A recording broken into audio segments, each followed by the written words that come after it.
On the 22nd of June, 1941, the German attack advanced into the Soviet Union with a frightening speed. This massive offensive encircled entire Soviet military units, relentlessly driving millions of captured soldiers into brutal captivity. Yet, even those soldiers who managed to survive the horrors of the camps and later returned to their homeland could not escape danger. The Soviet Union did not welcome them as heroes. Instead, the state met them with cold suspicion, subjecting them to long interrogations and the constant, looming threat of being thrown into the gulags. The pervasive fear that spread rapidly throughout the army was not a new phenomenon. This terror grew from earlier years, an era when arrests and executions had already shaped the lives of thousands long before the war even began. In this grim world built upon obedience, severe punishment, and silent terror, there stood one man whose rise to power seemed entirely unstoppable. He rose through the ranks flawlessly, even though the very same system would one day turn against him with the exact same cruelty that he himself brutally enforced. His name was Viktor Abakumov. Viktor Semyonovich Abakumov was born on April 24, 1908, in Moscow, which was then a part of the Russian Empire. He was born into a poor Russian family, where his father, Semyon Abakumov, worked hard as an unskilled laborer. His mother worked as a nurse. The young boy grew up in a turbulent world deeply characterized by crushing poverty and violent political upheavals. At just 14 years old, during the final bloody phase of the Russian Civil War, the young Abakumov enlisted in the Red Army. He served diligently in the 2nd Special Purpose Brigade until late 1923. It was here in the military that he learned early on that basic survival in the newly formed Soviet state depended entirely on strict discipline, unquestioning obedience, and a cunning ability to adapt to ever-present dangers. Following his demobilization from the army, Abakumov joined the Komsomol, the official communist youth organization, and worked as an unskilled laborer in various fields. Absolutely nothing in these early years hinted at the immense, terrifying power he would later possess. However, he was deeply ambitious, notoriously cold-blooded, and fiercely loyal to authority, character traits that would eventually prove incredibly valuable to his career. Viktor Abakumov soon became a member of the Communist Party. By 1932, his loyalty was recognized, and the party officially recommended him for service in the OGPU, the Joint State Political Directorate, the dreaded Soviet secret police. He began his career in the Economic Department, an office tasked with investigating industrial sabotage and handling severe problems regarding the nation's food supply. But his early tenure in the secret police was not smooth. His behavior quickly attracted negative attention, as his superiors considered him to be highly unreliable. This was due in no small part to his conspicuous and highly unprofessional interest in women. After only a short period, Abakumov was removed from his post and transferred to an entirely different department. The administration managing the sprawling system of Soviet concentration and labor camps, universally known as the infamous gulags. Within the fiercely competitive world of the Soviet secret and security organs, this transfer was widely considered a significant demotion, one that clearly reflected the deep doubts of his superiors. Yet, ironically, this precise step shaped him profoundly.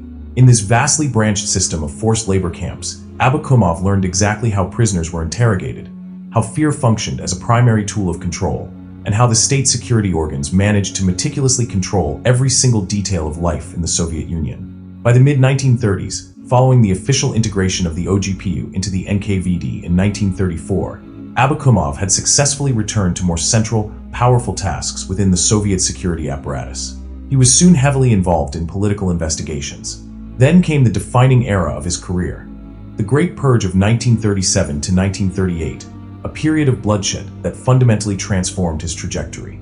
During the Great Purge, hundreds of thousands of people across the Soviet Union were arrested and executed after being falsely accused of being spies, saboteurs, and traitors. Abakumov survived this deadly purge for one specific reason. He proved himself to be an exceptionally loyal servant and a perfect tool of state repression. He eagerly participated in brutal interrogations that relied heavily on severe beatings and total deprivation. Suspects, broken after enduring days and nights completely without sleep, were violently forced to sign false confessions. In this paranoid climate, blind loyalty to Joseph Stalin counted for far more than actual skill or moral integrity. Abakumov unquestioningly followed every single order he was given, ruthlessly annihilated anyone designated as an enemy, and never once questioned the terrifying system that granted him such power. His utter ruthlessness paid off. By late 1938, he was appointed as the head of the NKVD office in Rostov-on-Don, a region already profoundly shaken by mass arrests. There, he personally directed widespread mass arrests and executions, officially cementing a dark reputation for extreme harshness. Abakumov remained in this powerful position when the Second World War officially began on September 1st, 1939, and he stayed there following the Soviet attack on Poland on September 17th of the same year, a move in which Stalin actively helped Nazi Germany destroy Polish independence. Everything shifted abruptly when Germany suddenly attacked the Soviet Union on June 22, 1941, prompting Stalin to demand absolute, unyielding control over the entirety of the Red Army. Viktor Abakumov had already returned to Moscow earlier that year, perfectly positioned for promotion. By July 1941, he was elevated to the position of head of the Special Department of the NKVD, the division specifically responsible for all counterintelligence within the Red Army. Under his strict command, military officers accused of cowardice, treason, or even simply possessing poor judgment were immediately arrested. After very brief, superficial investigations, many of these officers were swiftly executed. Thousands of terrified soldiers were brutally interrogated simply because they had strategically retreated or accidentally lost military equipment on the chaotic battlefield. In those absolute darkest months of the war, as the front lines collapsed and a paralyzing fear gripped every single command post, Abakumov forcefully enacted Stalin's will.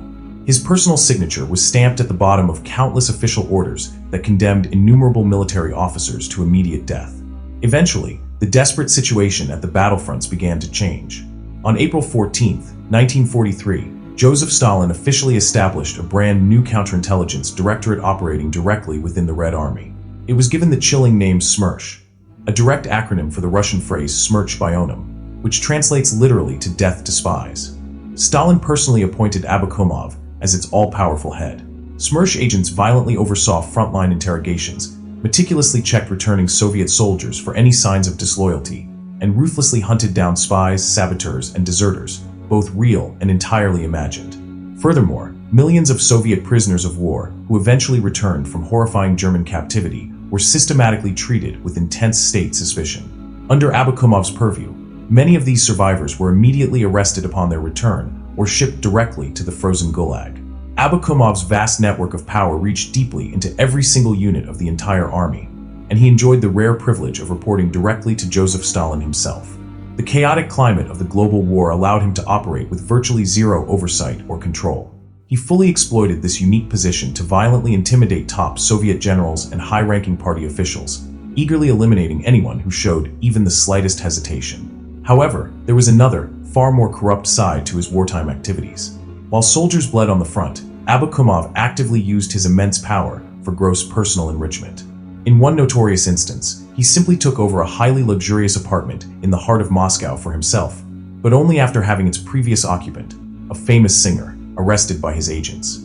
He brazenly procured apartments for his various mistresses and shamelessly filled his own living spaces with lavish, looted goods taken directly from Berlin and other conquered German cities. Soviet officers and enlisted soldiers returning from Germany reported seeing entire railway wagons utterly packed with stolen furniture, priceless artworks, fine clothing, expensive carpets, and incredibly valuable items, all being shipped back to the homeland under the strict, armed protection of Abakumov's security services. For Viktor Abakumov, immense personal enrichment was entirely inseparable from his absolute power.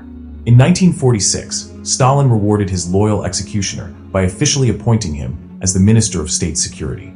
Even though the ministry was formally subordinated to the ruthless secret police chief Lavrentiy Beria, and later to the Council of Ministers, Abakumov cleverly maintained his direct, unfiltered access to Stalin. His elevated position easily made him one of the absolute most feared men in the entire country.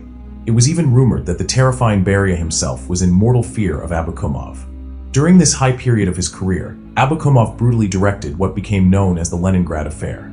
This was a massive political purge designed specifically to eliminate influential and popular figures from Leningrad who had gained immense public prestige during the war and the city's legendary defense. High-ranking party leaders such as Nikolai Voznesensky and Alexei Kuznetsov were abruptly arrested, severely tortured, forced to sign false confessions, and subsequently executed.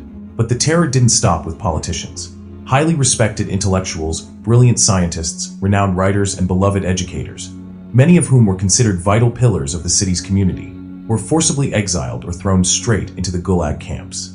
In total, approximately 2,000 prominent public figures from Leningrad, along with their innocent family members, were severely punished in the purge.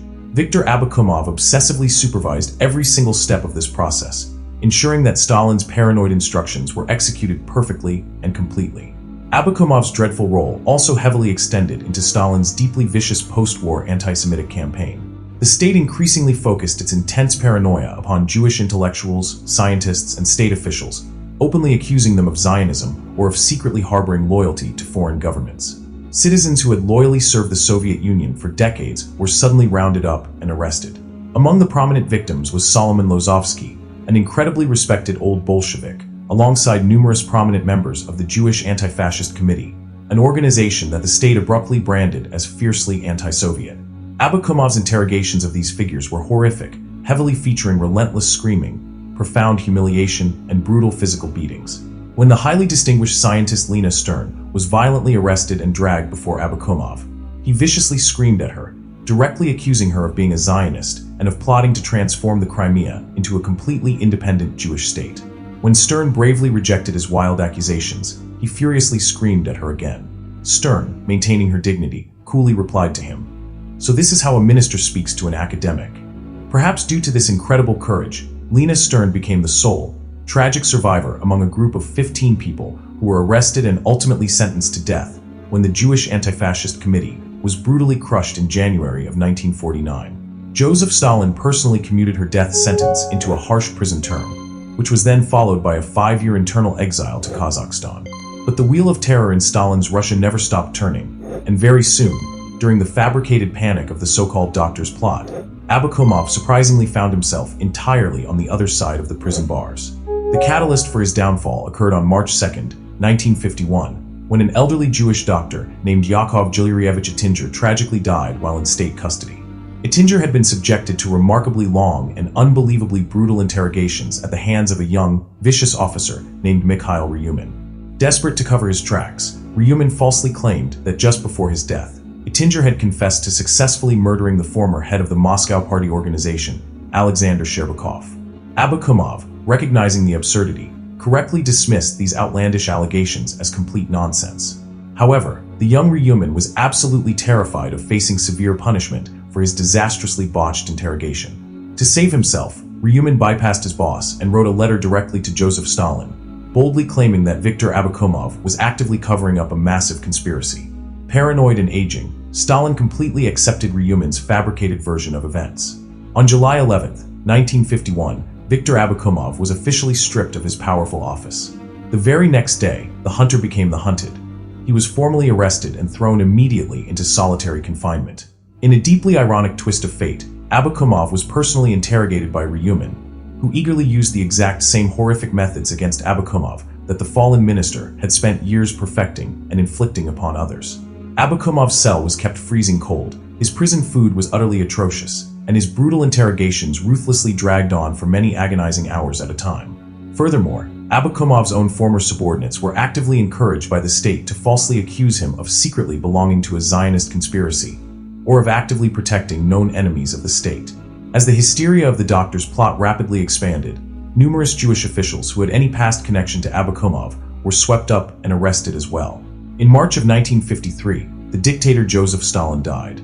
His death finally helped to permanently halt the raging investigations against the Jewish doctors, but it absolutely did not save Viktor Abakumov. The incoming, new Soviet leadership desperately needed to distance themselves publicly from the horrific, bloody crimes of Stalin's final years. Because of his immense power and visibility, Abakumov transformed into the perfect, highly convenient symbol for all of these state transgressions. He was officially accused of maliciously engineering the Leningrad affair, of intentionally arresting completely innocent people, and of grossly abusing his immense state power. To ensure the legal case against him was completely airtight, the state violently extorted false confessions from other individuals to testify against him. Finally, in December of 1954, Abakumov was brought to trial. In the courtroom, the state prosecutors aggressively denounced him as a criminal who fabricated criminal cases, an adventurer who committed every crime for his career and hostile goals, a bourgeois degenerate. Desperately, Abakumov fiercely insisted to the court that he had merely been following Joseph Stalin's direct orders. But in this new political era, such a defense was no longer accepted by the state. Viktor Abakumov, alongside 3 other high-ranking officers, was officially sentenced to death. The man who had callously, routinely sent countless thousands of innocent people to their deaths throughout his bloody career, was ultimately executed by a firing squad on December 19, 1954.